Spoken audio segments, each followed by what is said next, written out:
So I began my journey. In 1991, I curated the first Latino art show in San Francisco, which hosted 26 Latino artists, gay, lesbian, transgender, bisexual, in San Francisco. It was held in the Mission Culture Center, um, and I got a grant, and that enabled me to create this incredible artwork of artists coming out of the closet and into the Latino community. And what was really powerful about this experience is that it was an honor to my father. So I've seen some of the sketchbooks and some of the original paintings that are in our house, Hmm. and they are very interesting to me. The colors are deep, rich purples and blue and red, and the images are striking symbols of women and men sometimes. And you described when I first met you and saw these things as the cobweb technique, and now I understand that it was simply pantyhose. So what's that about? I still am in search for that answer. I could only fathom that the texture is incredible. I could only fathom that he had a tremendous appreciation for the form of women's faces, and I can only speculate that during that time, a lot of men in the closet, men who were bisexual, men who practiced bisexuality, really embraced feminine objects, feminine things that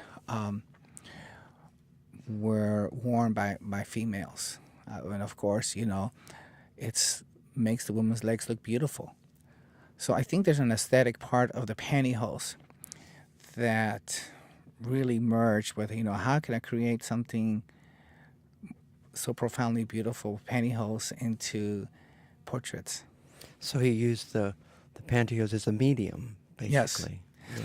He also used woman's, lace.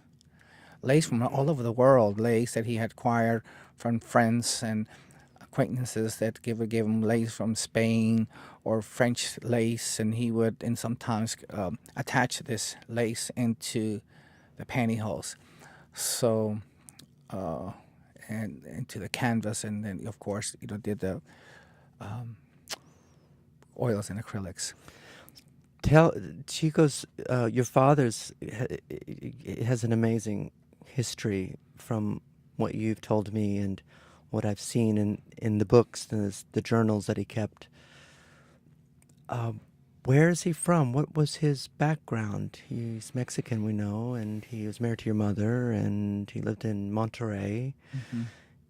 What else? Well, he had come from a family and that was involved in politics. I believe, from what I understood, that his great grandfather or something to that effect was the governor of Nuevo León, Monterrey, which is northern part of Mexico. But what was more significant is that he came from um, um, uh, his background was that he had depression. Mm. His grandmother had depression. My grandmother had depression, and he saw her commit suicide. She was kept in the back of the house in a shed, and according to the journals that I've read, she would call out to him, and she would, be yearning for her son, and he'd be yearning for her, but he didn't have access to her because she was labeled as the crazy woman. But he knew that that was his mom, and he saw her killed herself, commit, suicide with a gun, and just that whole experience traumatized him. And so I know in my heart, from the very beginning of our conversations, he would talk in desperation for love from his mom. When my father died in 1986, May 6, 1986, he had told me a few days before his death that I'm finally going to get to be with my mother. And he also said to me, don't worry, we'll be together for the rest of our lives. Don't worry. And he's told me, I think you know what I mean. And that was very powerful. That was very powerful because it goes back to, Monterrey. He was raised. He was a timid boy, and he had an incredible passion for the arts. He not only did he create paintings, but he also owned the first ballet company in Monterrey. He was a teacher. And the interesting thing about his ballet company is that my mother had married him, and she would create the costumes for the ballet and the sets, and he would do all the choreography. His story's tremendous. It's the story of your mom, who's a Cherokee Choctaw woman, now a medicine woman, is also very interesting, and their experiences together in Monterrey with the ballet company has always fascinated me. Certainly there'd be maybe some opportunity to talk about that, but I'd like to go back again to your dad and your desire to do what? To honor him, to find this art. What does that mean for you? It's interesting you asked me that, because as you were asking me the question, I was like thinking how imperative it is to create a legacy. For me, when I had that moment of my Buddhist moment of realization, I had realized the conclusion to that prayer being answered was that I have to create a legacy.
Quote that I read years ago of a scripture, a Buddhist scripture. And the Buddhist scripture said, I am the most happiest and the most fortunate person in Jambu Bipa.